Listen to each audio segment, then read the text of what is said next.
मुझ में है योग्यता, कर सकता मैं सब कुछ, ना कोई रोक सकता।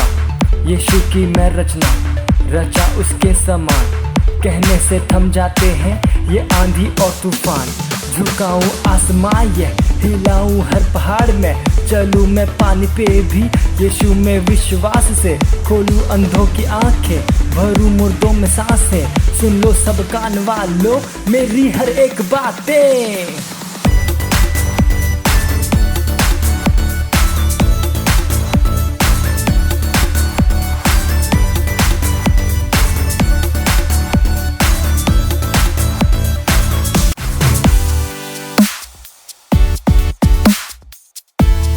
Praise the Lord, hallelujah. आप सभी का स्वागत है आज के हमारे तूफानी ऑर्गेनिटीज के प्रोग्राम में, हालेलुया। और ये समय प्रार्थना का, तो अपने हाथों को स्वर कर उठाकर अपने आंखों को बंद कर सकते हैं और अपना पूरा ध्यान उस महान परमेश्वर पर लगाकर हम परमेश्वर का धन्यवाद देंगे इस समय के लिए और उसकी उपस्थिति के लिए। अपने हाथों को उठाए और अन्य भाषाओं में प्रार्थना कीजिए। धन्यवाद दीजिए परमेश्वर के इस समय के लिए। Uraga Sandra Caterlibo Sandra Davarli Buntralaba, Rega Macare Bustur Lebantra Liga Zintralica Barlecantrala, Iralamango Dostor Lebuntragade. धन्यवाद दीजिए परमेश्वर के इस समय के लिए। रिकांद्र ले बो सोंग्रा बांधल बहा ओ अबासाते के लिए रेगा बादली का जिंगले बोंत्र के तरले बो साल बार ले बोंदल बहा। ओ धन्यवाद परमेश्वर, धन्यवाद परमेश्वर आपकी उपस्थिति के लिए परमेश्वर। धन्यवाद धन्यवाद धन्यवाद परमेश्वर, धन्यवाद। ओ हालेलुया, प्रेज द लॉर्ड। ये समय प्रार्थना का और हमारा प्रार्थना बिंदु है जकरिया उसका 10वां अध्याय पहला वचन कहता है, बरसात के अंत में यहोवा से वर्षा मांगो, यहोवा से जो बिजली चमकाता है, और वह उनको वर्षा देगा और हर खेत में की हर घास को उपजाएगा। वचन संहिता उसका 2वां अध्याय 8वां वचन कहता है, मुझसे मांग और मैं जाति जाति को लोगों को तेरी संपत्ति होने के लिए और दूर दूर के देशों को तेरी निज भूमि होने के लिए बनने के लिए दे दूं। Praise the Lord. हम आत्मा में अन्य भाषाओं में जुझारू रूप से प्रार्थना करेंगे पूरे विश्व में टीनेजर्स के उद्धार के लिए, ताकि और अधिक टीनेजर्स सुसमाचार के वचन को सुने और प्रभु की ओर मुड़े। हालेलुया। हम प्रार्थना करेंगे उन सारे टीनेजर्स के लिए विश्व भर में, हम उनके उद्धार के लिए प्रार्थना करेंगे। उन सब का उद्धार हो रहा है, वो परमेश्वर के वचन के प्रकाश में आ रहे हैं और वो यीशु मसीह को ग्रहण कर रहे हैं, जान रहे हैं, पहचान रहे हैं और वो अपने अनुग्रह को बढ़ा रहे हैं। हालेलुया। हम प्रार्थना करेंगे उन सारे टीनेजर्स के लिए। अपने हाथों को उठाइए और अन्य भाषा में जुझारू रूप से प्रार्थना कीजिए, क्योंकि बाइबल कहती है एक सत्यनिष्ठ की जुझारू प्रार्थना सामर्थ को उपलब्ध कराती है। Praise the Lord. अपने हाथों को उठाइए और अन्य भाषाओं में प्रार्थना कीजिए। Riga sandere le bondra la barra le bondra che le bussar la barra le bondra che la ba Riga balagra le bondra che le bussar le mangra de le bondra le Riga sandre le li bondra la ma angra de stira le bakra nanda le bo Riga sata ka la prabale bo।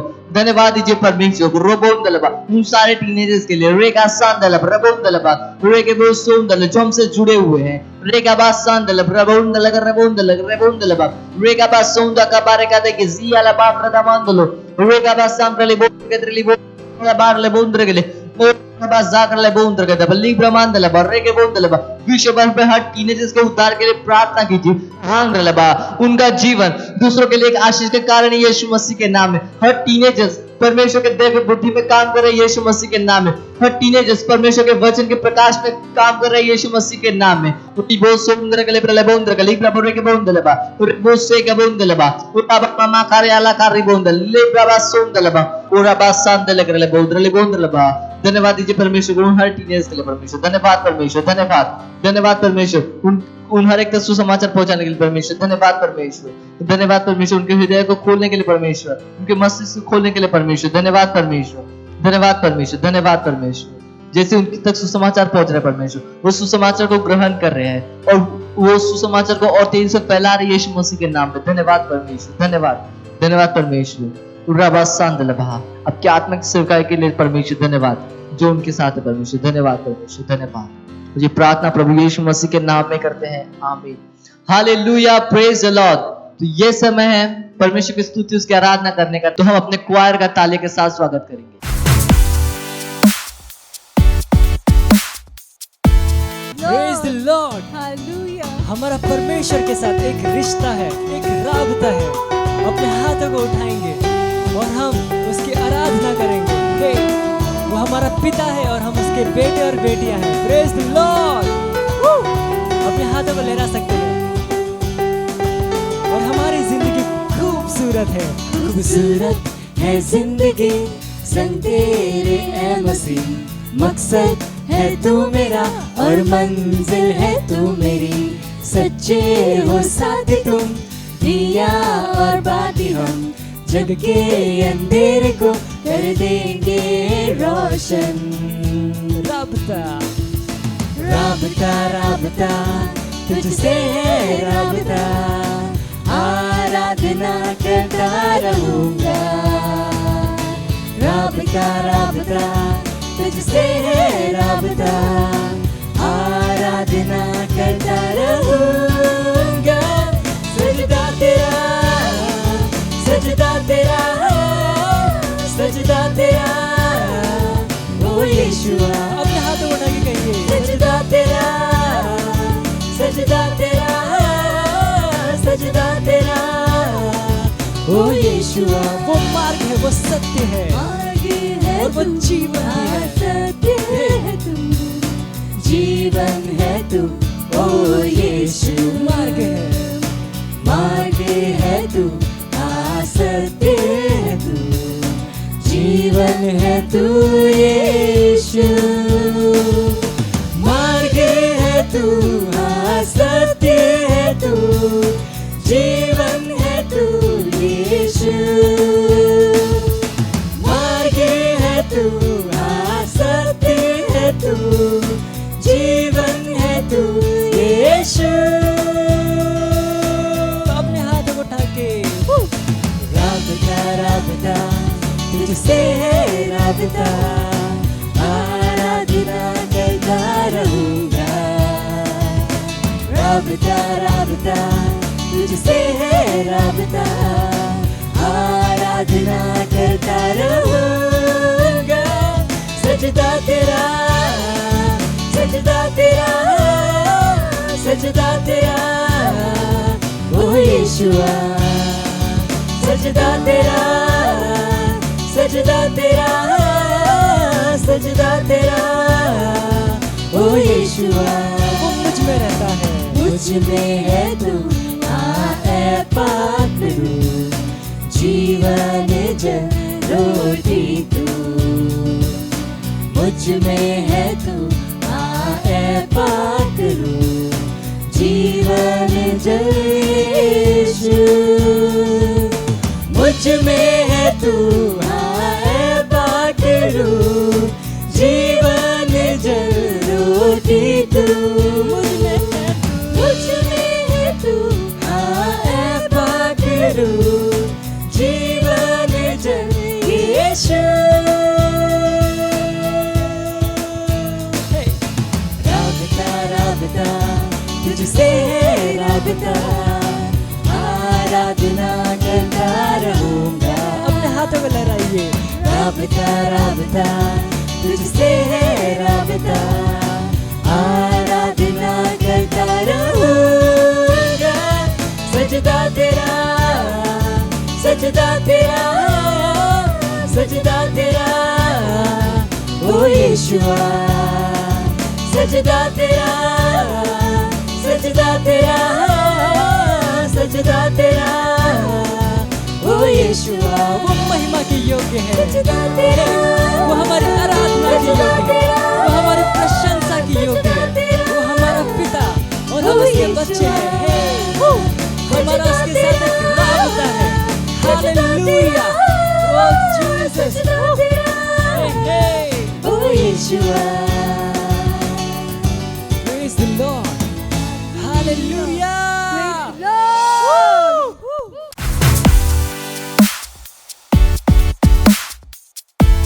Hallelujah, praise the Lord. आप सबका स्वागत है। It's Steve और Rhapsody time, reality time में। आज का संदेश pastor Chris की ओर से, अलौकिकता में चलो। हालेलुया। दैवीय स्वभाव के सहभागी बनो। दूसरा पत्रस पहला अध्याय 3 से 4 वचन कहता है, क्योंकि उसके ईश्वरीय सामर्थ्य ने सब कुछ जो जीवन और भक्ति से संबंध रखता है हमें उसी की पहचान के द्वारा दिया है, जिसने हमें अपनी ही महिमा और सद्गुण के अनुसार बुलाया है, जिनके द्वारा उसने हमें बहुमूल्य और बहुत ही बड़ी प्रतिज्ञा दी है, ताकि इनके द्वारा तुम उस सड़ाहट से छूटकर जो संसार में बुरी अभिलाषाओं से होती है, ईश्वरीय स्वभाव के सहभागी हो जाओ। हालेलुया। और जब आप मसीह में हैं, जीवन अब आपके लिए वैसा नहीं है जैसा पहले था। नए जन्म पाने के बाद आपका जीवन अब बदल चुका है। आपका जीवन महिमा, सद्गुण और श्रेष्ठता का जीवन है। यहाँ पर आपके लिए चमत्कारों के ऊपर चमत्कार और आप लगातार अलौकिकता में चलते हैं। और ऐसे ही यीशु जीता था, वो चाहता है कि आप भी ऐसे ही जिए। उसने दैवीय जीवन और यह अलौकिक और अपने जीवन के दैनिक चाल में दिखाई एक मसीह की तरह आप उसके दैवीय स्वभाव के सहभागी हैं। हालेलुया। 2 पतरस 1:4 कहता है, हालेलुया, प्रेज द लॉर्ड। जैसा वो है वैसे इस विश्व में हम हैं। 1 यूहन्ना 4:17 कहता है, हालेलुया, प्रेज द लॉर्ड। इसलिए उसकी तरह हम भी इस अलौकिकता में जीने के लिए पवित्र आत्मा की सामर्थ के द्वारा बुलाए गए हैं। पौलुस ने कुलुस्सियों 1:29 में कहा है, ये मेरा काम है और मैं इसे करता हूँ मसीह के सामर्थ द्वारा जो मेरे अंदर है। जैसे पौलुस प्रेरित ने कहा कि ये योग्यता मेरे अंदर काम करती है और ये योग्यता असाधारण है। इसका मतलब है कि आपकी भौतिक योग्यता निर्धारित नहीं करने चाहिए कि आप कितना कर सकते हैं। आपके लिए अब कोई सीमाएं नहीं है। याद कीजिए कि कैसे सिमसोन ने 1000 तैयार सेना के सैनिकों को एक गधे के जबड़े के हड्डी से हराया था। न्यायों 15:15-16 कहता है, हालेलुया। परमेश्वर का आत्मा उसके ऊपर आया और वो दैवीय रूप से अलौकिक काम करने के लिए योग्य बना। हमारे साथ इससे बेहतर है, क्योंकि पवित्र आत्मा हमारे अंदर रहता है, आकर चला जाता नहीं है। यानी कि हमारी योग्यताओं की कोई सीमा नहीं है। परमेश्वर की अलौकिक योग्यता मेरे अंदर काम करती है, मुझे वो सारे परिणामों को पाने के लिए जिसका मनुष्य वर्णन नहीं कर सकता है। आज ही इस दैवीय योग्यता का लाभ लीजिए और आपके अंदर काम कर रही है। अब और बहाने मत बनाइए, इस जीवन को जिए और हर रोज विजय में चलिए। हालेलुया। ये समय प्रार्थना का हम अपने हाथों को स्वर की ओर उठाकर अपने आंखों को बंद कर मेरे पीछे प्रार्थना करें। प्यारे पिता, मैं आपका धन्यवाद देती हूँ मुझे एक विजेता बनाने के लिए।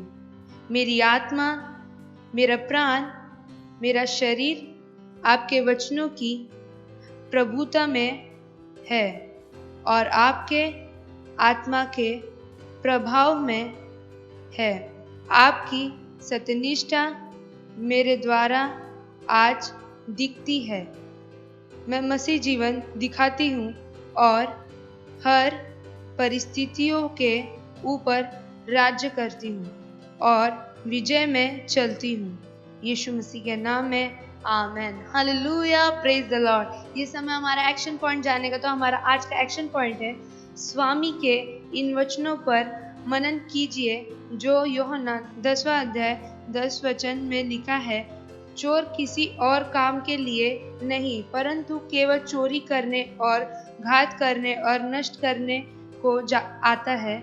मैं इसलिए आया कि वे जीवन पाए और बहुतायत से पाए। Hallelujah, praise the Lord. जुड़े रहिए हमारे साथ, आपके लिए और भी नई चीजें आने वाली।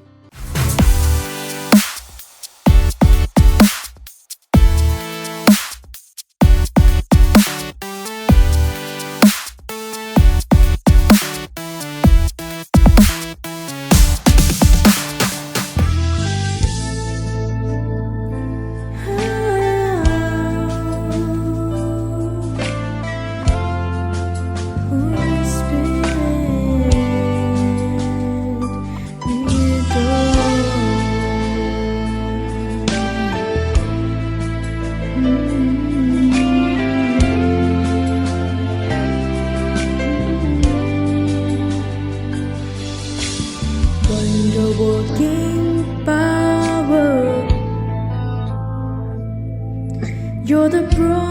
of God, Comforter and Helper, you are working in me.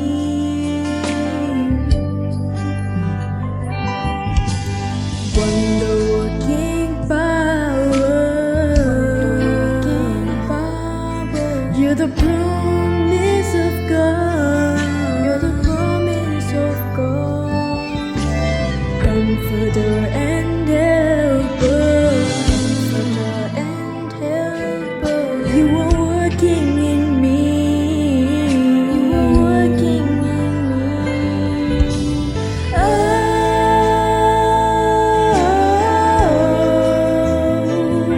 Holy Spirit, I adore you.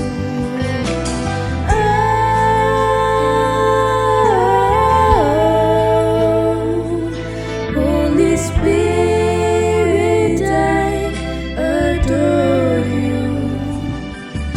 You filled my heart with wisdom. Filled my heart with wisdom. You fulfill all my dreams. You fulfill all my dreams.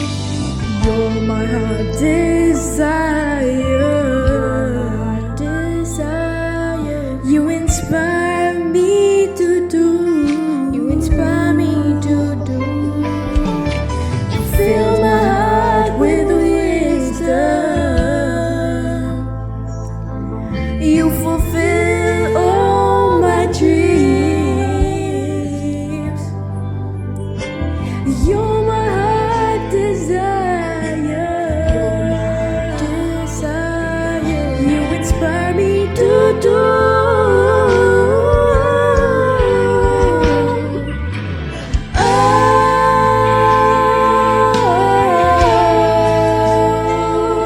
Holy Spirit, I adore you.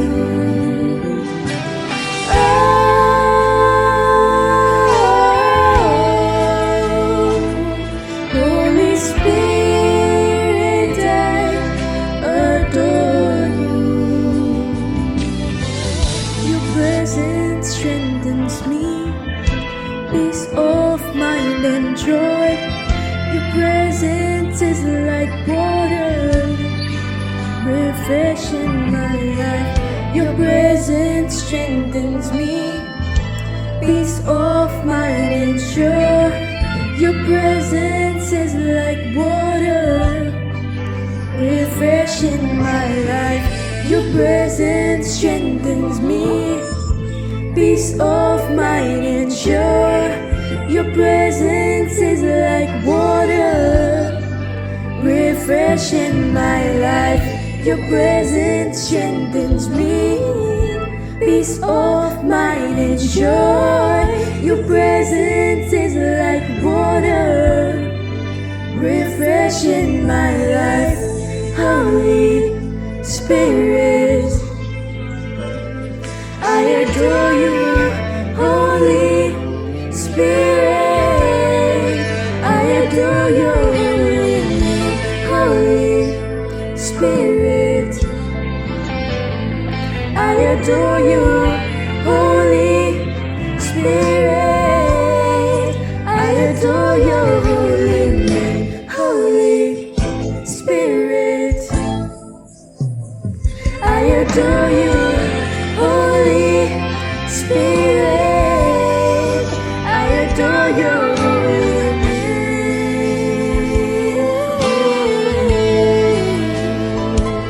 Holy Spirit, I adore you.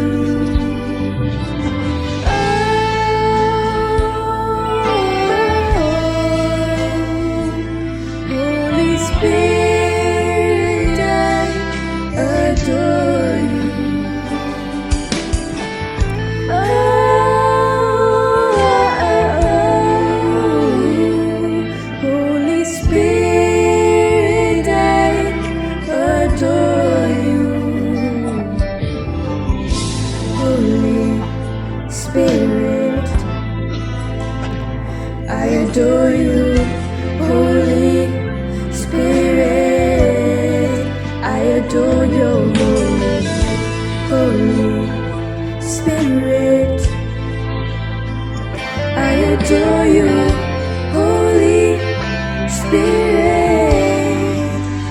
adore your holy name.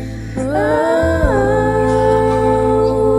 Holy Spirit, I adore you.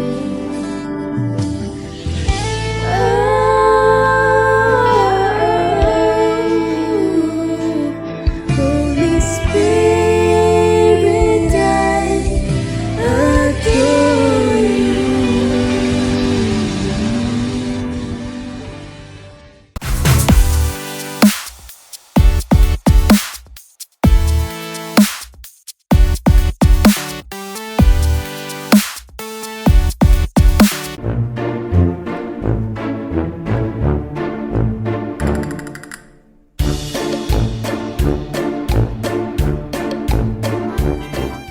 चलो भाई आज जाते हैं, मजा आएगा। खेलेंगे terrace पे, कोई नहीं रोकेगा हमें।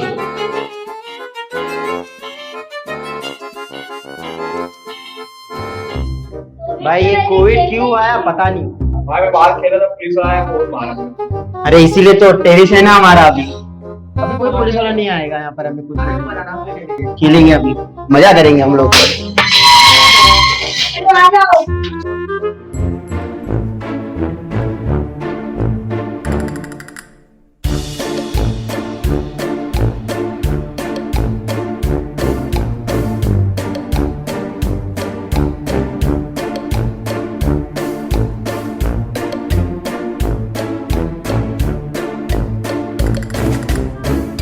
भाई टीम तो भाई अंपायर की जरूरत है भाई।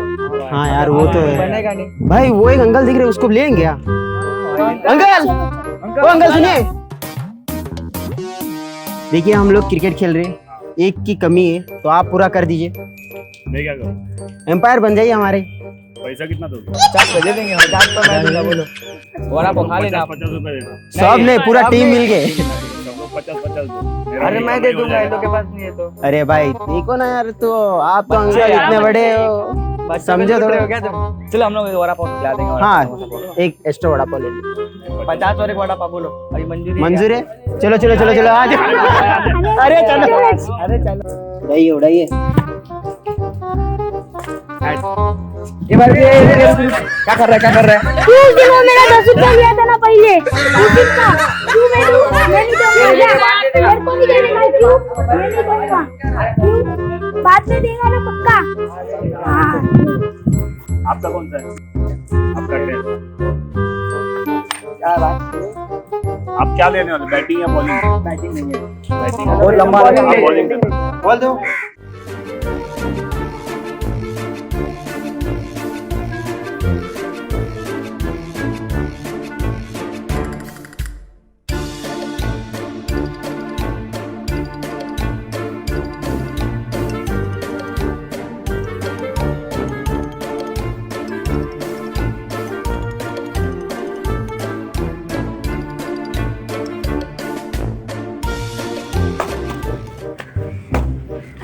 अरे भाई तू थोड़ी छूट रहे।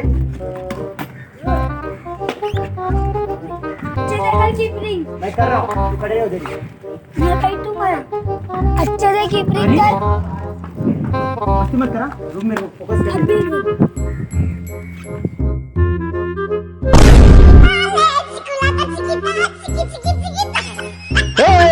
ನಾ ನಿನಗೆ ಬಿಡಲ್ಲ, ನೀ ಎಲ್ಲಿ ಬೀರು, ನಿನ್ನ ಬಿಡಲ್ಲ. ಏ ಬೂದೆ ಬೂದೆ.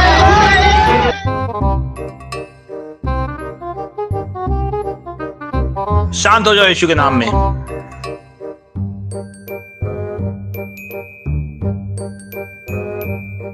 क्या हुआ आपको? अरे पता नहीं भाई क्या हुआ, एकदम मेरा सिर ना बहुत घूम रहा है। पता नहीं मैंने क्या कुछ किया क्या मैंने। आप उसको मार रहे थे? मैं क्यों मारा था उसको? जाने दो जाने दो, चलो अरे भाई कुछ चल रहा है। पानी पी लो।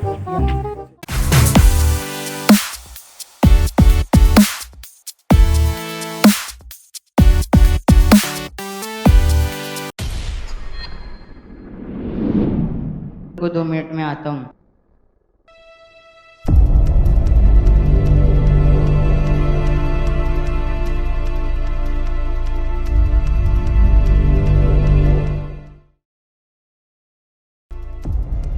उठो बहुत सो लिया तुम लोग। ए उठे रूट। ए ज्यादा मच मत कर, डिस्टर्ब हो रहा है। ए उठना उठना। प्रेम, प्रेम, ये कहाँ पर आ गए? शायद मैं जानता हूँ कहाँ पे है। ज्यादा साड़ा मत बन तू, तुझे पता है वो किस गैंग से बात कर रहे हैं। लाला भाई, चिपका नहीं भाई, यहाँ पर तू इस गैंग में था?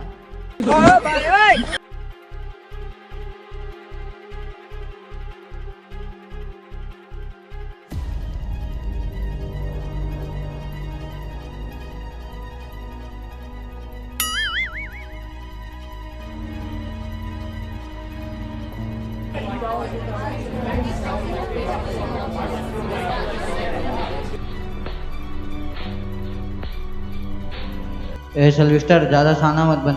मेरे पार्टनर को लेके तू अपने साइड लगा रहा है, मेरी वाट लगा रहा है, मेरे बिजनेस के वांदे लगा दिया। तू खुश हो रहा है? रुक जा, देखा अभी तेरी वाट कैसा लगाता हूँ, देख। देख भाई, जो सही है ना मैं वो कर रहा हूँ, और मैं कुछ गलत नहीं कर रहा हूँ। मैं उसकी मसीहत उसको बता रहा था, मैं सच्चाई बता रहा था। ये इसको पता नहीं मेरा परमेश्वर कितना महान है, नहीं पता कि वो कितना खतरनाक है। ए मेरा फोन ला। हेलो पांडे, हाँ जल्दी से इधर आ।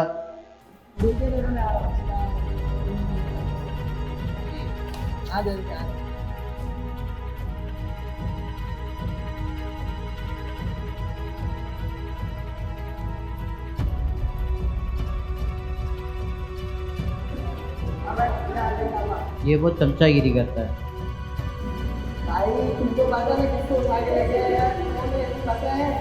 ये मेरे पार्टनर लोग को सुधार दे रहा है।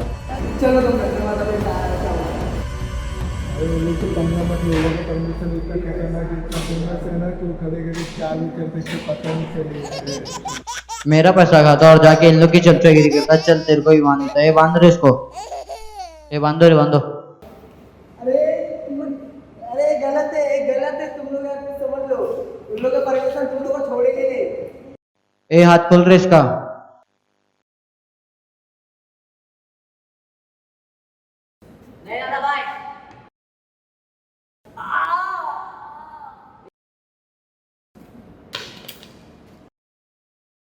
ये ऐसे कैसे हो सकता है? मैंने लाइफ में किसी को चाकू घोंपा और उसको लगा ही नहीं। सच में तेरा परमेश्वर महान है। आज से मैं सुधर गया हूँ।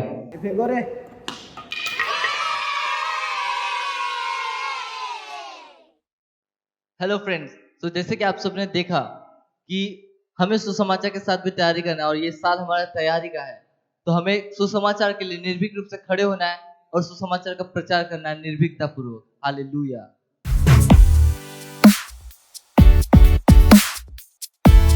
हेलो, स्वागत है आपका फिर से एक बार हमारे और आपका प्रेम, आपका प्यार जिस प्रोग्राम को आप दे रहे हैं, लोगों तक लेकर जा रहे हैं। आपके सवाल भर भर के आ रहे हैं और ये हमें बताता है कि आप इस प्रोग्राम को वास्तव में देख रहे हैं और आपको अपने सवालों के जवाब मिल रहे हैं। तो हम आपका शुक्रिया अदा करना चाहते हैं हमारे साथ जुड़े रहने के लिए। पर ध्यान रखिए, आपका रोल सवाल पूछने से कहीं ज़्यादा है। आपका रोल है जो बुद्धि हम आपको दे रहे हैं उसके द्वारा आप जिएं और आप अपने विश्व में भी इस बुद्धि को लेके जाएं। ध्यान रखिए, अगर आप दुनिया को सही नहीं सिखाएंगे तो दुनिया आपको गलत सिखा देगी। बीच का कोई रास्ता नहीं, उसका नियम है। अगर आप दुनिया को नहीं बदलेंगे सही तरीके से, दुनिया आपको गलत तरीके से बदल देगी।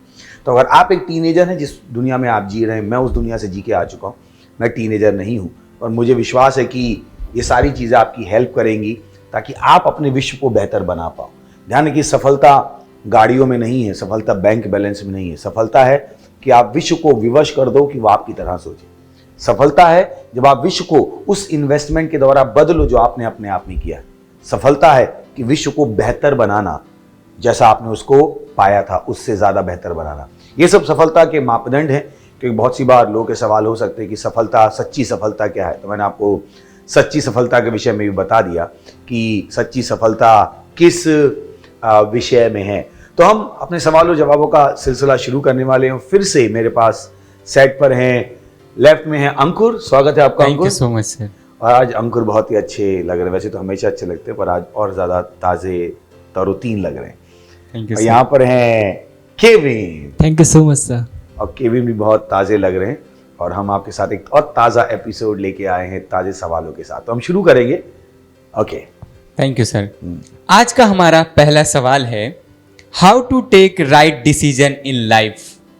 बहुत ही अच्छा सवाल है कि मैं अपने जीवन में सही निर्णयों को कैसे लूं। एक तो आपके जो सवाल होते हैं दे आर वंडरफुल, वो जो आपके सवाल हैं मुझे बहुत खुश करते हैं। मुझे नहीं पता कि आपकी उम्र में मैं भी ऐसे सवाल पूछ रहा था, तो थैंक यू अच्छे सवाल पूछने के लिए कि जीवन में सही निर्णय कैसे लें। तो जो भी हम निर्णय लेते हैं वो जानकारी पर आधारित होते हैं।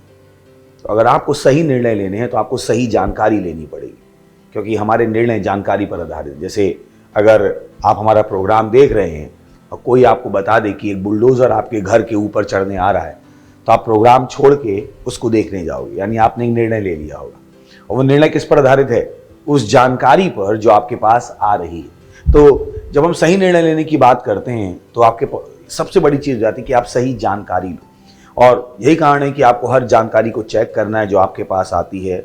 मत सोचिए जो आपसे कहा जा रहा है टीवी में, मीडिया में, वो सच है। इनफैक्ट आपकी स्कूल की किताबों में भी जो लिखा है वो शायद सच ना हो। तो अपने आप को सही जानकारी की ओर अग्रसर कीजिए। जब आपके पास सही जानकारी होगी आप हमेशा क्या लेंगे? सही निर्णय। मुझे पता है मैं क्या कह रहा हूँ। अगर आपके पास सही जानकारी आता तो आप हमेशा जीवन में क्या लेंगे? सही निर्णय। हमने बहुत सी ऐसी चीज़ों के विषय में बातचीत की है कि कौन सी चीज़ें हैं जो सही नहीं हैं, जो हमें सही बता के परोस दी गई थी, बाद में पता लगा ओ उनकी जो जीवन में कोई ज़रूरत ही नहीं थी। तो अगर आपको सही निर्णय लेना है तो आपके सवाल का जवाब है आपको अपने आप को सही जानकारी देना है। आप क्या देखते हैं, क्या सुनते हैं, इन दोनों चीज़ों को बदलना शुरू कीजिए कि वो सही जानकारी के स्रोत हों, ताकि आप क्या ले पाएँ? सही निर्णय ले पाएँ। Thank you sir. Thank you. ये दोनों थैंक यू बोलते थे। और कुछ बोलने को है क्या? कुछ और अगर बोलना चाहें तो बोल सकते हैं। कहीं हमारे दर्शकों को ये ना लगे कि इनको हमने केवल माइक्रोफोन इसलिए पकड़ा दिया है कि थैंक यू करने का और मैं निरंकुश शासक बन जाऊं। प्लीज़ आप बोल सकते दोनों। तो व्यूअर्स, इन दोनों को मैं मौका दे रहा हूं आपके सामने। ओके, अगला सवाल पूछ सकते हैं। सो हमारा अगला सवाल है how to deal with any failure in life. Okay, बहुत अच्छा सवाल है। फिर से मैंने कहा ना, आपके जो सवाल होते हैं they are always so inspiring to me ना। इसका सवाल का मैं अपने हिसाब से देना चाहता हूँ। अपने हिसाब से मतलब वो बुद्धि जो मैंने बाइबल से ग्रहण की है। How to deal with failures in life. और मुझे लगता है कि ये सवाल का जो सोर्स है वो ये है कि जीवन में असफलताएं मिलेंगी और जीवन में सफलताएं मिलेंगी। और मुझे लगता है यहाँ पर एक बहुत बड़ी परेशानी है कि जब असफल हो जाओगे तो क्या करोगे। बट एक चीज़ है, अगर आप आर्मी में कभी जाएं, अगर आर्मी की कभी आपकी ट्रेनिंग हो, army does not teach you how to deal with failure. Army आपको नहीं बताती कि असफलता को कैसे हैंडल करना है। आर्मी आपको सिखाती है प्लान नॉट टू फेल, कि प्लानिंग बनाओ कि तुम फेल ही ना हो। उसी को हम क्या कहते हैं? Army operation. पर ये जो सवाल है वो कहां से आया है? सिविलियन पॉइंट ऑफ व्यू से आया है ना, कि सिविलियन को ये सिखाया जाता है कि अगर फेल हो जाओ तो क्या करें। मेरा जवाब होना चाहिए, मेरा जवाब जो इस समय आपके लिए वो plan not to fail in life. अपनी आप योजना बना सकते हो कि आप फेल ही ना हो। सही, क्योंकि जिसको आप फेलियर कह रहे हो मेरे हिसाब से it is lack of preparation and oversight. जिसको आपने असफलता कहा है वो मेरे हिसाब से तैयारी की कमी और लापरवाही है।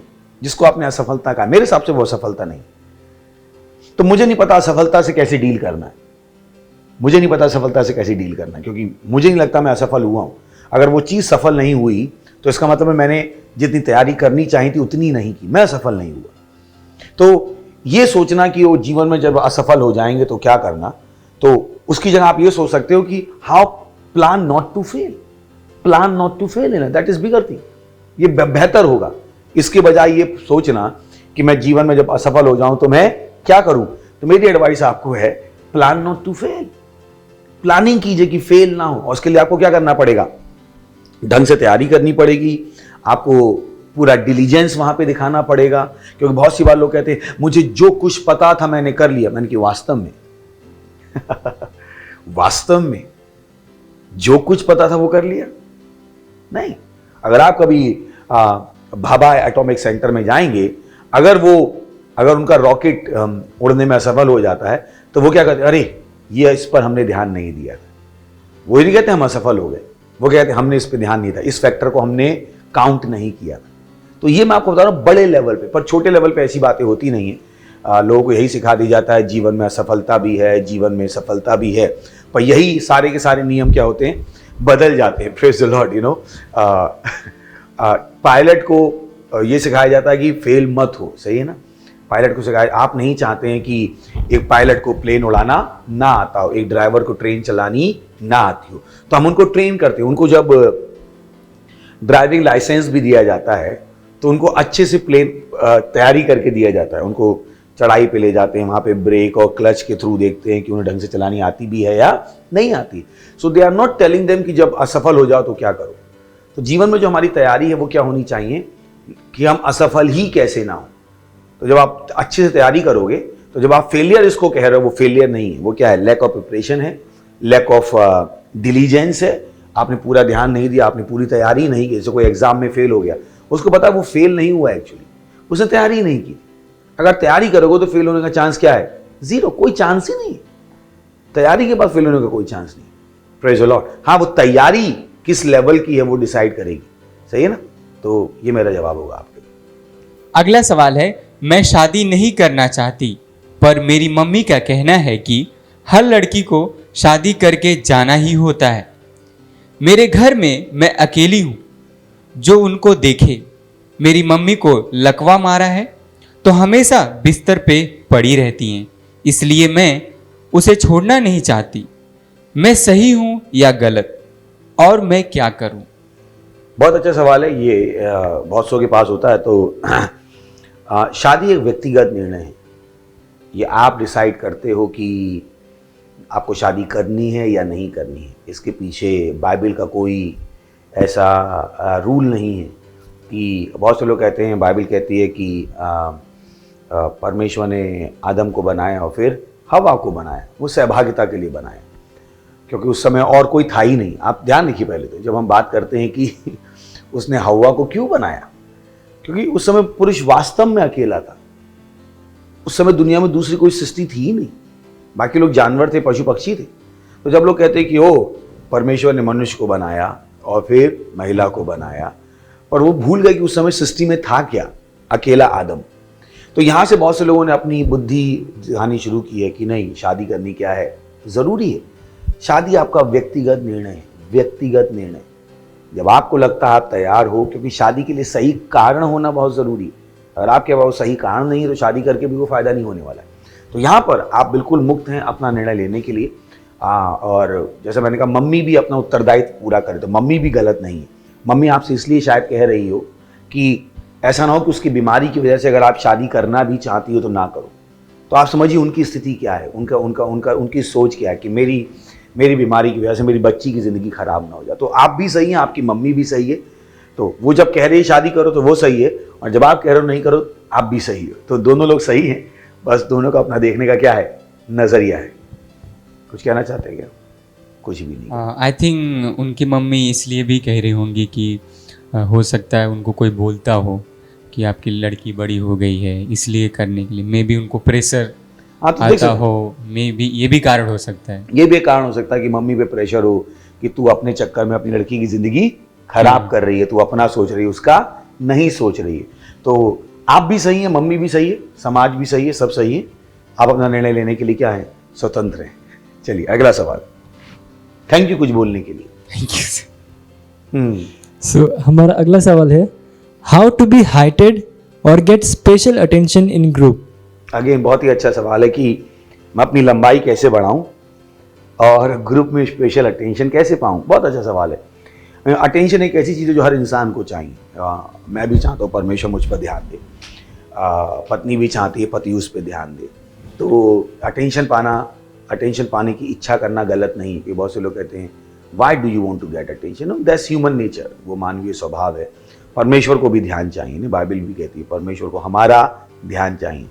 तो ध्यान पाना कोई बहुत गलत चीज़ नहीं है कि बहुत सी बार यही सवाल होता है कि तुम आके ध्यान पाना ही क्यों चाहते हो। They have attention seeking behaviour, लोग उसको भी नेगेटिव कह देते हैं। मैं कहता हूँ हर आदमी का अटेंशन सीकिंग ही बिहेवियर है। यही कारण है कि हम कपड़े पहनते हैं कि लोग हमें देखें, नहीं तो हम ही देखते रहे अपने आप। तो attention seeking behaviour is nothing wrong, इसमें कुछ बहुत गलत नहीं है। तो पर अटेंशन किस तरह से आप चाहते हो वो परेशानी हो जाएगी। किसी ने कहा बदनाम हो जाओ, बदनाम तो होंगे पर नाम तो होगा। अब यहां पे गलती हो जाती है कि आप किस तरीके से अटेंशन पाने की कोशिश कर, किस काम के लिए अटेंशन पाने की कोशिश कर, ना किस तरीके से और किस काम के लिए। आपका जो अटेंशन पाने का जो उद्देश्य है वो क्या है। उद्देश्य बहुत जरूरी है ना। अभी मान लीजिए मैं एक कंपनी में काम कर रहा हूं तो मैं अपने बॉस की अटेंशन चाहता हूं ताकि मेरा क्या हो जाए, प्रमोशन। तो उसके लिए मैं क्या करूंगा, अच्छे तरीके से काम करूंगा। तो जो आप अटेंशन पाना चाहते हैं वो क्यों पाना चाहते हैं, और इसलिए मैं आपको अटेंशन पाने के पीछे का सही उद्देश्य दिखाता हूं कि अटेंशन पाने का सही उद्देश्य क्या होना चाहिए। क्योंकि आपने जो सवाल पूछा है कि लंबाई कैसे बढ़ जाए, एक्चुअली आप लंबाई बढ़ाने के बारे में नहीं पूछ रहे हो, आपने कहा लंबाई कैसे बढ़ जाए, या क्योंकि शायद वो लंबाई जो आप बढ़ाना चाहते हैं वो भी ग्रुप में अटेंशन पाने के लिए ही आपने जो सवाल जिस तरीके से प्रस्तुत किया है, मैं आपके सवाल के हिसाब से आपको जवाब देना चाहता हूं, उसमें दिमाग नहीं लगाना चाहिए। आपके सवाल में है कि मैं हाइटेड कैसे हो जाऊं, या आपने लिखा यानी जो आपका मेन सवाल है वो अटेंशन के ऊपर है। और जिस ग्रुप में आप शायद हो वहां पर सारे आपके दोस्त शायद क्या हैं, लंबे हैं, और यही कारण कि आपको लगता है अगर मैं लंबा हो जाऊंगा तो मेरे पास अटेंशन आ जाएगी। जहां तक मुझे हो सकता है परिवार में सब लोग लंबे हैं और आप ही हो जिसकी शायद हाइट थोड़ी सी कम रह गई हो। जाने कि हाइट पीछे कम रहने के बहुत सारे कारण हैं, जेनेटिक कारण हैं, न्यूट्रिशनल कारण है, बहुत सारे कारण हैं। तो एक्चुअली वो आपके हाथ में है नहीं जितना आप सोचते हो। ये तो उसी तरीके से कि मैं अपने माँ बाप को कैसे बदल सकता हूँ, आप नहीं बदल सकते अपने माँ बाप। तो मत सोचिएगा जितने वो बोलते रहते हैं बॉर्नविटा खा लो, ये खा लो, वो खा लो, हाइट बढ़ जाएगी, सब बेवकूफ़ी है। उसके पीछे जेनेटिक कारण है और न्यूट्रिशनल कारण है। और इनफैक्ट जो न्यूट्रिशनल कारण है वो है आपकी जन्म के पहले, जब आप माँ के पेट में ही थे तो क्या खा रहे थे, मतलब आप क्या खा रहे थे, क्योंकि आपकी माँ क्या खा रही थी। अब मम्मी से जाके मत लड़ने लगेगा, सही ना, मारेगी मम्मी आप। तो मम्मी से लड़ने के लिए नहीं बता रहा हूँ, केवल आपके सवाल का जवाब दे रहा हूँ, सही ना। बहुत सी बार नहीं पता होता है कि हम क्या कर सकते हैं। मैं एक बहुत अच्छी डॉक्टर को जानता हूँ, मेरी बहुत अच्छी जो दोस्त है यूएस की पढ़ी हुई हैं और एक न्यूट्रिशनिस्ट हैं। तो उनके साथ मिलके हम एक प्रोजेक्ट पे काम करती हैं जहाँ पर एक एरिया में जहाँ पर बच्चों की हाइट कम होती थी, उन्होंने वहाँ पर ये प्रोग्राम शुरू किया। और आज उस इलाके में ट्राइबल एरिया में सब लोगों की हाइट ज़्यादा होने लगी। खैर ऑन द साइड, पर मुझे पता आपका मेन सवाल हाइट के ऊपर नहीं है, मेन सवाल किसके ऊपर है, अटेंशन के ऊपर है, सही है ना। आप लोग भी बोल सकते हैं कि मैं सवाल को सही समझ रहा हूँ कि नहीं समझ रहा हूँ। Yes sir. मतलब मेन सवाल हाइट के ऊपर तो नहीं है, मेन सवाल किसके ऊपर है, अटेंशन के ऊपर। तो मैंने कहा ना अटेंशन क्यों पाना चाहते हो, है ना, और किस तरीके से पाना चाहते हो। परमेश्वर भी चाहता है लोग आप पे ध्यान दे, आपको क्या बात करो। चलिए देखते हैं मत्ती 5वां अध्याय 16वां वचन। ओके, लिखा है, उसी प्रकार तुम्हारा उजियाला मनुष्यों के सामने ऐसा चमके कि वे तुम्हारे भले कामों को देखकर तुम्हारे पिता की जो स्वर्ग में है बड़ाई करे। तो परमेश्वर भी चाहता है लोग आप पर ध्यान दें, पर वो किस तरह से चाहता है कि आपके भले कामों के कारण। ये नहीं बदनाम होंगे तो नाम तो होगा, सही है। क्योंकि बहुत सी बार आज के टीनेजर्स में ये चल गया है, अरे कोई बात नहीं, every publicity is a good publicity. No, हर पब्लिसिटी अच्छी पब्लिसिटी नहीं है। तो मत मान लीजिए उन चीज़ों को, ये वो दुनिया के बनाए गए नियम है। Not every publicity is a good publicity. सोच के देखिए ना कि आपकी शादी हुई है और आपका किसी से अफेयर प्रमोट कर दिया गया है, घर पे जाके पता लगेगा every publicity is a good publicity, है ना, पता लगेगा घर पे जाके every publicity is a good publicity. आप कहोगे भाई मुझे क्यों फंसा दिया, कहाँ पे फंसा दिया। So don't believe in that, उसमें विश्वास मत कीजिएगा। तो आपके पास क्या होना चाहिए, तुम्हारा उजियाला मनुष्यों के सामने इतना चमके भले कामों के लिए, सही। तो आप भले काम कर सकते हो, भले आपकी हाइट कम है, सही ना। सचिन तेंदुलकर की हाइट कम है, बहुत सारे बड़े बड़े लोग थे जिनकी हाइट बहुत कम है। इनफैक्ट मैं ऐसे लोगों को भी जानता हूँ जिनके दोनों हाथ कटे हुए हैं, दोनों पैर कटे हुए हैं, फिर वो कंपनियों के मालिक हैं। मैं अंधे लोगों को जानता हूँ जो कंपनी के सीईओज है। तो बात जैसे आप दिखाई देते हो उसकी नहीं है, बात किसकी है, आप क्या काम करते हो। लोग आपको आपके कामों से जानेंगे, ना कि आपकी सुंदरता से। सुंदरता जब खत्म हो गई तो खत्म हो गई, क्योंकि आदमी दिख तो रहा नहीं है, सही है ना। पर आपके काम जिंदगी भर बने रहेंगे। तो अपने कामों को आप अच्छा कर सकते हो और आपको बहुत अच्छा ध्यान मिलेगा, ना केवल दोस्तों का, शायद पूरी दुनिया का मिलने लगे। That's good, isn't it. Okay, अगला सवाल है, मसीहत में नए जन्मे होकर क्या हमें धर्म प्रमाण पत्र बदलना चाहिए या फिर ये जरूरी नहीं। चलिए वचन पढ़ते हैं, यूहन्ना 3 अध्याय 16वां वचन। क्योंकि परमेश्वर ने जगत से ऐसा प्रेम रखा कि उसने अपना एक लौता पुत्र दे दिया, ताकि जो कोई उस पर विश्वास करे वह नष्ट ना हो परंतु अनंत जीवन पाए। मुझे विश्वास में आपके सवाल का जवाब दे पा रहा हूं। यहाँ पे क्या लिखा है? परमेश्वर ने जगत से ऐसा प्रेम किया कि उसने अपना इकलौता पुत्र दे दिया, ताकि जो कोई उस पर विश्वास करे वह नष्ट ना हो परंतु अनंत जीवन पाए। तो आपने जो पाया है वो क्या पाया है? अनंत जीवन, ना कि अनंत धर्म। सुन रहे हैं? हाँ, तो आप कहोगे कि क्या करूं मैं? उस धर्म जो मेरा अभी का धर्म प्रमाण पत्र, उसका क्या करूं? उसको रहने दो, पर उसको यूज मत करो। सही है? अब आप किसको इस्तेमाल करो? अपनी मसीहत को, यीशु मसीह के नाम को, पवित्र आत्मा की सामर्थ को। उस धर्म प्रमाण पत्र के बेस पर नौकरी लेने की कोशिश मत करो। उस धर्म प्रमाण पत्र के नाम पर अपने आप को जो भी है, जिसको उसके फायदे हैं, वो लेने की कोशिश मत करो, क्योंकि अब आप कहां के हो? स्वर्गीय राज्य के हो।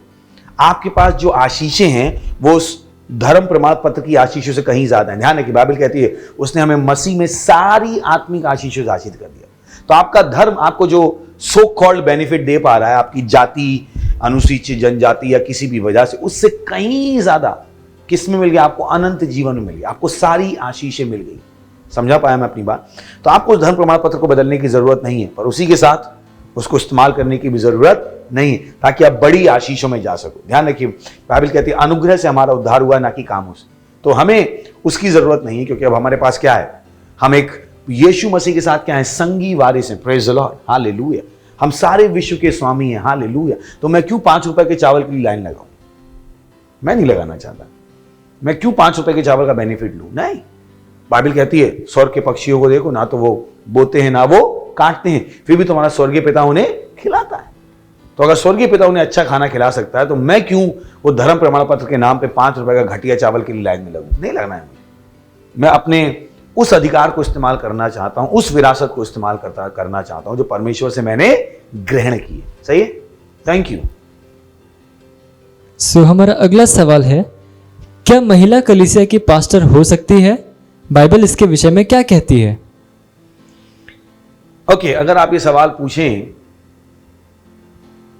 क्या महिला देश की प्रधानमंत्री हो सकती है, तो मुझे विश्वास है आप नहीं पूछना चाहोगे आज की दुनिया में, क्योंकि ये जो आपका सवाल है ये शायद आपकी गलती नहीं। अगर आप टीनेजर हो, ये कहीं ना कहीं मेल डोमिनेंट सोसाइटी से आया है। वो वो हमेशा बताना चाहते हैं कि नहीं, ये काम महिलाएं नहीं कर सकती, वो काम महिलाएं नहीं कर सकती, और इसी भावना से प्रेरित होकर उन्होंने क्या कहा है कि महिलाओं को चर्च की पास्टर नहीं होना चाहिए। तो चलिए हम कुछ वचनों को पढ़ते हैं, और पहला है उसमें 1 तिमुथियुस 2 अध्याय 11वां और 12वां वचन। ओके।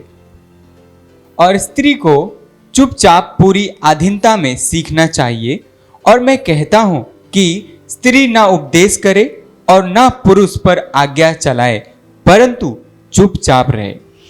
अब अगर ये जो आप वचन पढ़ेंगे इससे भी आपको सही नहीं मिलेगा। आपको हाँ जो मैं कह रहा हूँ वही तो ये भी लिखा है, पर आप उसमें अगर इंग्लिश में पढ़ेंगे तो आपको वहाँ पे एक डेफिनेट आर्टिकल दिखाई देगा। वहाँ पे लिखा है लेट द वुमेन, और वहाँ पे लिखा है वुमेन, सिंगुलर में लिखा है, ना कि प्लूरल में लिखा है। ध्यान दीजिएगा। तो MEN होता तो क्या हो जाता? स्त्रियों हो जाता। तो यहाँ पर जो बात चल रही है वो चल रही है पुरुष और स्त्री के बीच की, यानी पति और पत्नी। तो अगर इसको सही कॉन्टेक्स्ट में पढ़ना है तो ऐसा होना चाहिए कि पत्नी सारी अधीनता में, क्या बदल सकते हैं उस स्त्री शब्द को? पत्नी से बदल सकते हैं। और पत्नी को चुपचाप पूरी अधीनता में सीखना चाहिए। अगले में क्या कर सकते हैं? वही पत्नी। और मैं कहता हूं कि पत्नी ना उपदेश करे और ना पुरुष पर आज्ञा, पुरुष की जगह उसको कर दीजिए पति। हाँ। और ना पति पर आज्ञा चलाए, परंतु चुपचाप रहे। तो यहां पर जो बात है पति और पत्नी के बीच में, जो कि हमें पता है कि जैसे मसीह पति का सर है, वैसे ही पत्नी का सर कौन है?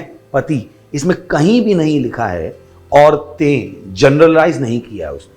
सही है?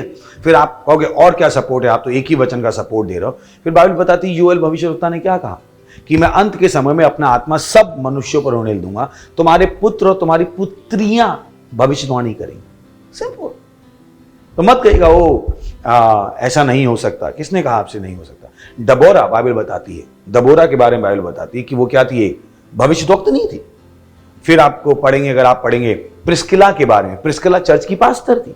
जाके पढ़िएगा बाइबल में, उसके इतिहास को पढ़िएगा। प्रिस्किला एक पास्टर थी और दबोरा भी क्या थी, भविष्यवक्ता नहीं थी। तो परमेश्वर को कोई परेशानी नहीं है। उसने क्या कहा कि जाओ और क्या करो, सब पर मैं अपना आत्मा उंडेलूंगा। और ध्यान रखिए, आत्मा के स्तर में ना पुरुष है ना स्त्री है। तो ये तो क्या है, शारीरिक अंतर है कि जो हम देख रहे हैं। जितनी बुलाहट एक पुरुष की है उतनी ही बुलाहट एक आत्मा की भी। परमेश्वर ने कहा हर व्यक्ति जो यीशु मसीह को अपना प्रभु ग्रहण करता है वो क्या है, नया जन्मा है। स्त्री भी उतनी ही नई जन्मी जितना पुरुष। मैं बोलना चाहिए महिला को भी उतनी करनी जितनी पुरुष को। पति और पत्नी के बीच का जो सिस्टम है वो अलग है, पर ये मत कहिएगा महिलाएं चर्च की पास्टर नहीं हो सकती। मैंने आपको बता दी बाइबल क्या कहती है। ओके, अगला सवाल है, can I read other books और जस्ट द बाइबल? वाह, मैंने कहा ना आपके सवाल बहुत ही अच्छे होते हैं। मुझे लगता है वाकई में टीनेजर्स के सवाल हैं। जैसा कि मैं हमेशा इंप्रेस हूँ कि आप लोग खुद के सवाल लाते हैं। ओके, तो पहली बात तो क्यों हम पुस्तक पढ़ते हैं, ये इंपॉर्टेंट हो जाता है। हम पुस्तक पढ़ते ही किस लिए? हम पुस्तक किसके लिए पढ़ते हैं? जानकारी के लिए, सीखने के लिए। तो अब आपको समझ में आना शुरू होगा कि मैं किस दिशा में जाने की कोशिश कर रहा हूं। तो आप किसी भी पुस्तक को पढ़ सकते हो, पर विश्वास मत कीजिए हर पुस्तक में जो कोई लिखा हुआ है। आपके पास बुद्धि होनी पड़ेगी कि ये जो लिखा है वो सही लिखा है या गलत लिखा है। तो आप किसी भी पुस्तक को पढ़ सकते हो, बट उस जो जानकारी आप तक आ रही है उसको मान मत लो जब तक आपने उस जानकारी को बाइबल के साथ कंपेयर नहीं कर लिया। तो बाइबल आप पढ़ो, पहला काम है बाइबल पढ़ो, ताकि बाकी जो पुस्तकें लिखी हैं उनको आप समझ पाओ। काश कि मैं भी यीशु मसीह को जानता जब आपकी उम्र थी। मैंने यीशु मसीह को तब जाना जब मैं 24 साल का था, और तब तो मैं बहुत कुछ पढ़ाई कर चुका था, इंजीनियर था, बहुत कुछ जानता था मैं दुनिया के हिसाब से। और जब मैंने बाइबल पढ़नी शुरू करी तो मुझे पता लगा ओ वो सब कचरा है, क्योंकि 90% से ज़्यादा बातें गलत थी या उनका एम गलत था। उनके पीछे के जो एजेंडाज थे वो बहुत गलत थे, बहुत बीभत्स से। मैं यहाँ पर उनके विषय में बातचीत करना नहीं चाहता हूँ। तो आप हर पुस्तक पढ़ सकते हो, पर हर पुस्तक से सीख नहीं सकते, हर पुस्तक के द्वारा चल नहीं सकते। याद है पहला सवाल जो किसी ने पूछा था कि मैं सही निर्णय कैसे लूँ? सही निर्णय किस पर आधारित होंगे? सही जानकारी। तो यहाँ पर अगर आपने पुस्तक पढ़ ली और गलत जानकारी को सच मान लिया तो आपके निर्णय भी क्या हो जाएंगे? गलत। और निर्णय गलत है तो परिणाम क्या होगा? गलत। तो आप हर पुस्तक पढ़ सकते हो, बट आपको ध्यान देना पड़ेगा कि क्या है उसमें। और हर पुस्तक पढ़ सकते हो भी शायद नहीं होना चाहिए। आप कोई बकवास की पुस्तक नहीं पढ़ सकते, आप अश्लील पुस्तकें उठा के नहीं पढ़ सकते, आप उन पुस्तकों को नहीं पढ़ सकते जो नफरत को फैलाती हैं, क्योंकि वो बीज ही गलत होंगे। तो मत सोचिएगा, तो कुछ बीज को ही आपको नहीं लेना। ये उस तरीके से किसान का क्या मैं हर प्रकार का बीज डाल सकता हूं? नहीं। किसान कितनी मेहनत करता है सही बीज को खरीदने। इनफैक्ट आज जो सबसे बड़ी परेशानी वो बीज की है। आप क्या बात कर रहे हो? इंसान के फूड सप्लाई को कंट्रोल करने का तरीका ही इंसान ने सोच लिया है, वो बीज ही नहीं दे रहा। अगर आज आप बहुत से फल देखें उनके अंदर बीज भी नहीं, वो बिना बीज का फल ला रहे। लोग खुश हैं कि ओ बिना बीज का फल है। आपको नहीं पता वो आपकी फूड सप्लाई कंट्रोल कर रहे हैं, क्योंकि मनुष्य स्वार्थी है। अगर उसने आपको बीज का फल दे दिया तो आप उस बीज से अपने लिए फल उगा लो। और मनुष्य स्वार्थी है, मनुष्य को फूड सप्लाई पर कंट्रोल करना है, तो वो चाहता ही नहीं आपको बीज दे। तो आपको जब भी सप्लाई चाहिए आपको उसी इंसान के पास जाना पड़ेगा। Praise the Lord, hallelujah. तो आप समझा बात मैं क्या कह रहा हूं? तो जो जानकारी आप पुस्तकों से लेते हो वो मुझे नहीं पता किस उद्देश्य के साथ आई है कि बिना बीज का फल हम पैदा करते हैं, और आपने भी उनके साथ जुड़ गए, बिना बीज का फल पैदा करना शुरू कर दिया, और आपको अपनी डिस्कवरी पे घमंड है। मालूम पड़ा उसी डिस्कवरी से उन्होंने क्या किया? पूरी दुनिया की फूड सप्लाई क्या कर दी? रोक दी। सोच के रहिए। तो बहुत सारी चीजें जो आप करते हो, पढ़ते हो, आपको पता भी नहीं है उनके पीछे जो मनुष्य का जो एम है वो कितना बीभत्स है। तो ध्यान रखिएगा, हर पुस्तक को पढ़िएगा मत, और जो भी पुस्तक आप पढ़ें वो रिलेटेड होनी चाहिए ज्ञान को लेने के लिए। पर हर ज्ञान जो आप तक आ रहा है वो उसका एजेंडा आपको पता होना चाहिए, और पवित्र आत्मा आपकी इसमें सहायता करेगी। सो हमारा अगला सवाल है, how can I control my hormones and sexual urges? पहली बात तो हार्मोन्स को आप कंट्रोल नहीं कर सकते। वो तो आपकी बॉडी जैसे जैसे चेंज होती है वैसे वैसे वो होते जाते हैं। पर हाँ, जब हम बात करते हैं हार्मोन्स की तो कभी कभी कहा जाता है कि जैसे जैसे उम्र बढ़ती है कुछ सेक्सुअल हार्मोन्स होना शुरू हो जाते हैं। वो सही है, पर उसका मतलब ये नहीं है कि उनको आपके ऊपर नियंत्रण ले लेना चाहिए। क्योंकि कभी कभी दुनिया हमें इस तरह से बता देती कि हम असहाय हो गए, ध्यान रखिए कि मसीह के रूप में हम कभी भी असहाय नहीं, कभी भी असहाय नहीं। बाइबल कहती है प्रेरितों के काम के पहले अध्याय के 8वें वचन में कि जब तुम पवित्र आत्मा को ग्रहण करोगे तब तुम सामर्थ्य पाओगे, तुम सामर्थ्य पाओगे। तो कभी भी एक मसीह के रूप में मत सोचिएगा कि आप इस पाप को करने के लिए बाध्य हो, नहीं। चलिए एक वचन पढ़ते हैं, रोमियो 6 अध्याय और 14वां वचन पढ़ सकते हैं। तब तुम पर पाप की प्रभुता ना होगी। तब तुम पर पाप की प्रभुता ना होगी। कब? जब आपने क्या पा लिया? नया जीवन। और यही कारण कि नया जन्म होना बहुत जरूरी है। जब तक आपके पास नया जन्म जीवन नहीं, तब तक आप विश्व के कारकों के अधीन हो। जैसे कि बहुत से लोग हैं कि मैं सेक्सुअल अर्ज के अधीन हूं, मैं इस चीज को अपने को रोक नहीं पाता हूं, मैं अपने आप को कंट्रोल नहीं कर पाता हूं। ये सब क्या है? शैतान के झूठ हैं। मसीह के लिए, दुनिया के लिए सच हो सकते हैं, सही है, पर आपको दुनिया में भी पता है बहुत सारे लोग हैं जिन्होंने अपने ऊपर संयम किया है। अगर हम भारतीय संस्कृति की बात करें तो बहुत सारे ब्रह्मचारी लोग हैं जिन्होंने अपने पर कंट्रोल किया। उनको सिखाया जाता है कि अपनी इस भावना पर कंट्रोल कैसे करने का, जबकि वो नए जन्मे भी नहीं। तो आप नए जन्म होकर मत कहिएगा कि आप नहीं कर सकते। उसके सामने असहाय मत बन जाइएगा, लाचार मत बन जाइएगा, बेचारे मत बन जाइएगा। ओ मैं क्या करूं? नहीं, पाप की आपके ऊपर कोई भी प्रभुता नहीं है। आप उसको ना कह सकते हो यीशु मसीह के नाम में। उसको आप कह सकते हो कि मेरे पास पाप के ऊपर क्या है? अधिकार है। पाप की मेरे जीवन में कोई प्रभुता नहीं है। मैं अपने आप को पाप के लिए देना क्या करता हूं? मना करता हूं। Praise the Lord. और सिंपल, आप बिना पाप का जीवन जी सकते। Why most of our education syllabus is not practical or useful in life? Okay, तो पहली बात तो मैं सवाल से सहमत नहीं, है ना, कि मैंने बार बार कहा है सिस्टम में परेशानी नहीं है, सिस्टम को चलाने वालों में परेशानी। तो मत सोचिएगा एजुकेशन सिस्टम में परेशानी है। जो कुछ आज हमारे पास है वो इसी एजुकेशन सिस्टम से आया। तो मुझे लगता है कि इसकी ओवर द हाइप बुराई करना सही होगा, क्योंकि हमारे एजुकेशन सिस्टम ने हमें बहुत सारी अच्छी चीज़ें दी हैं। कुछ हो सकती हैं 10-20% में बदलाव की ज़रूरत है। तो मत कहेगा कि वो यूज़फुल नहीं है, प्रैक्टिकल नहीं है। ये जो सवाल एजुकेशन सिस्टम हमें सवाल पूछना सिखाता है, वो बात अलग है कि टीचर जो सिस्टम को चलाते हैं वो सवाल पूछने नहीं देते, पर सिस्टम अपने आप सवाल पूछने को उत्साहित करता है। पहली अच्छी चीज़। दूसरा, जब आप सिस्टम में जाते तो आप बड़ों की इज्जत करना सीखते हो कि बड़े क्या बोल रहे हैं उसको सुनना सीखते हो। तीसरा, आप अपने दिमाग को प्रेशर डालते हो चीज़ों को रिटेन करने के लिए। तो एजुकेशन सिस्टम से मैं आपको हजारों फायदे गिना सकता हूं। तो मत कहिएगा वो प्रैक्टिकल नहीं और यूजफुल नहीं, बिल्कुल भी ऐसा नहीं। हाँ, कुछ चीजें हो सकती हैं। 2+2 4 आपको एजुकेशन सिस्टम ने सिखाया। A फॉर एप्पल आपको एजुकेशन सिस्टम ने सिखाया। आज जो आप चला रहे हो मोबाइल या बना भी पा रहे हो, ये सारी लैंग्वेज आपने कहाँ से सीखी? C++, जावा, ओरेकल, जो भी आपने सीखी वो किससे सीखी? एजुकेशन सिस्टम से सीखी। तो एजुकेशन सिस्टम को, क्योंकि ये क्या है, कहीं ना कहीं विद्रोह, तो बच्चे जब पढ़ भी रहे होते तो विद्रोह की भावना से पढ़ रहे होते, तो बचपन से उनको विद्रोही बना दिया जाता है। तो ये कौन सा तरीका है? तो एजुकेशन सिस्टम के साथ मत लड़िए। एजुकेशन सिस्टम में बहुत सारी अच्छी चीजें, अच्छी चीजों को निकाल लीजिए और आगे बढ़ते रहिए। तो उस तरीके से अगर आप किसान हो और आपकी फसल आ गई हो, आप कटाई के लिए जाओ, तो आप क्या करोगे? अगर उसमें झाड़ आ गया उसको आप निकालते जाओगे और अपनी फसल को करते जाओगे।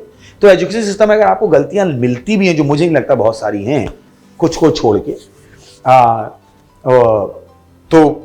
आप क्या कर दो? उन गलतियों को छोड़ दो और अच्छी चीजों को लेके आगे बढ़ते जाओ। तो मत कहिएगा कि वो प्रैक्टिकल नहीं है, यूजफुल नहीं है। बहुत ज्यादा यूजफुल है अगर आप देख पाओ। बस वही है कि हमने उनको फॉलो नहीं किया। जैसे हम जब छोटी कक्षाओं में थे, भारत की बात कर लेते 5th स्टैंडर्ड तक, तो हमसे कहा गया कि कचरा तुम्हें कॉरिडोर में पड़ा मिले उसको उठा के कचरे के डब्बे में डाल दो।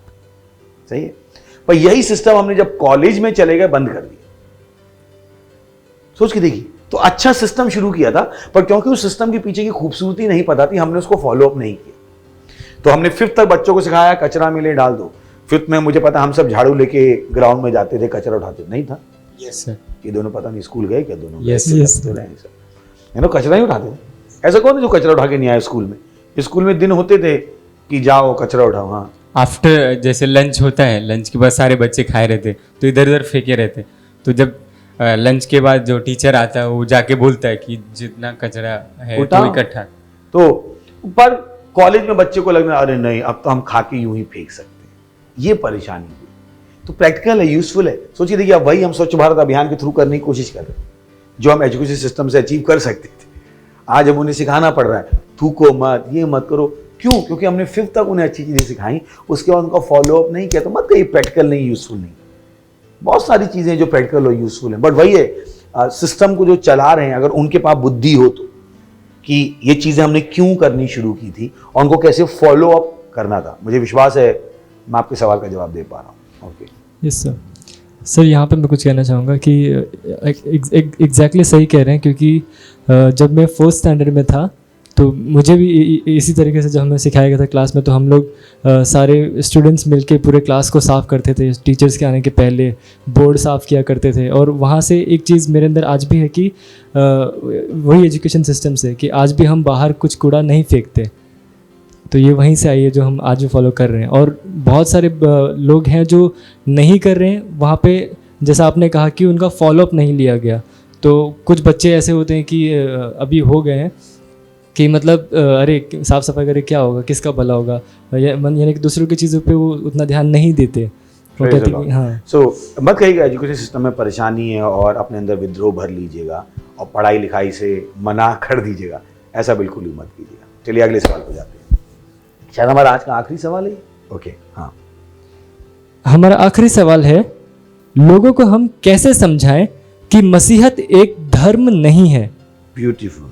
तो हम लोगों को कैसे समझाएं कि मसीहत एक धर्म नहीं। बिल्कुल मत समझाइए, आपको क्या बात कर रहे हो, फिर कैसे काम चलेगा, बिल्कुल भी मत समझाइए, क्योंकि आपके समझाने से वो समझने वाले नहीं। फिर मैं क्या करूं? सिंपल प्रार्थना कीजिए। बाइबल कहती है इस विश्व के ईश्वर ने उनकी आंखें क्या कर दी हैं? अंधी कर दी। बाइबल कहती है अगर हमारा सुसमाचार छुपा हुआ है तो उन्हीं से छुपा हुआ है जो नष्ट होने वाले। और बाइबल कहती है प्रार्थना के द्वारा क्या करो? उस पर्दे को हटा दो। अगर आप प्रार्थना करके उस पर्दे को नहीं हटाओगे, उन्हें कुछ भी समझ में आने वाला नहीं। और इसका एक बहुत ही प्रैक्टिकल एग्जाम्पल है बाइबल में। जब यीशु मसीह क्रूस पर जाने वाला था तो उसने बहुत ही इंपॉर्टेंट सवाल अपने चेलों से पूछा, जो आपके इस सवाल से मैच करता है। यीशु मसीह ने अपने चेलों से पूछा कि मैं कौन हूं, तुम क्या कहते हो मैं कौन हूं? तो लोगों ने जवाब देना शुरू किया, चेलों ने। कोई कहता है तुम राजा हो, कोई कहता है तुम ये हो, कोई कहता है तुम ये हो। तो यीशु मसीह को लगा कि अभी तक ये लोग ढंग से सवाल नहीं समझे। तो यीशु मसीह ने कहा तुम बताओ मैं कौन हूं? तो पतरस ने जवाब दिया कि तुम क्या हो? यू आर दी क्राइस्ट, तुम क्या हो? मसीहा हो, मसीहा हो। उसके बाद जो यीशु मसीह का जवाब था उस पर मैं आपका ध्यान लेके जाता हूं। पढ़ सकते हैं वचन। यीशु ने उसको उत्तर दिया, हे शमौन योना के पुत्र, तू धन्य है, क्योंकि मांस और लहू ने नहीं परंतु मेरे पिता ने जो स्वर्ग में है यह बात तुझ पर प्रकट की है। तो आप देखते हैं क्योंकि मांस और लहू ने नहीं, तो आपके समझाने से कोई नहीं समझेगा, क्योंकि आप समझाने की कोशिश करो मांस और लहू से। ये बात केवल पवित्र आत्मा के द्वारा ही कोई व्यक्ति मान सकता है या जान सकता है कि यीशु मसीह क्या है? प्रभु है, और मसीहा धर्म नहीं।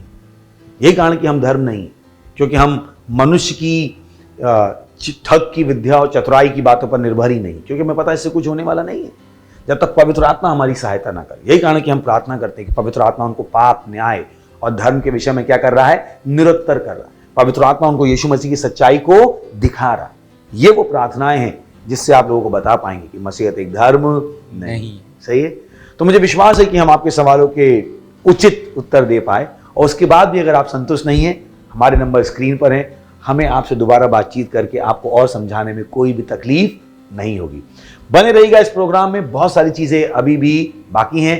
आज के लिए हम आपसे विदा लेना चाहेंगे। अपने सवाल भेजते रहिए, इस प्रोग्राम को दूसरों को दिखाते रहिए। Thank you very much, God bless you, bye bye.